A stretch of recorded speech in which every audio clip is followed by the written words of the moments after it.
Ito namang grupong Altodap, mga kabrigada, hiniling na wag na sanang matigil ang Public Transport Modernization Program. Brigada Sheila Matibag, i-brigada mo! Brigada Live Report. Sinang-ayuna ng Alliance of Transport Operators and Drivers Association of the Philippines o ALTODAP ang naging pahayag ng Department of Transportation o DOTR kaugnay sa Public Transportation Modernization Program o PTMP. Sinabi kasi ni DOTR Secretary Vince Dizon na hindi viable ang hakbang. Mababa umano kasi ang consolidation rate dito at hindi nakababayad ng loan sa bangko ang mga nag-consolidate na nangutang para lang makapag-comply sa programa. Sa panayam ng Brigada News sa Manila, kay ALTODAP President Boy Vargas, sinabi nitong napapansin niya rin ang napapansin ng kalihim.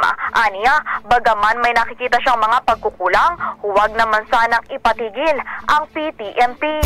Nag-uusap po kami nila sekretary na sabi namin kung may problema along the way ay yun po yung solusyon na natin. Pero sana naman po wag po nilang ipatigil dahil Sir Gab at Sir Abner ay napakadami na pong sumunod dito. Halos yung halos mga 85% na yung sumunod dito Sir Gab at Sir Abner, no? Hanggang ngayon, tuloy-tuloy umano ang kanilang pakikipagdialogo kay Dizon para matulungan ang mga operators at drivers. In the heart of changing lives, ako si Brigada Sheila Matibag ng 105.1 Brigada News sa Manila. The Music News. Brigada Balita Nationwide. Ang bahaging ito ay hatid sa atin ng Fast Relax. Tanggal ang sakit, ora mismo.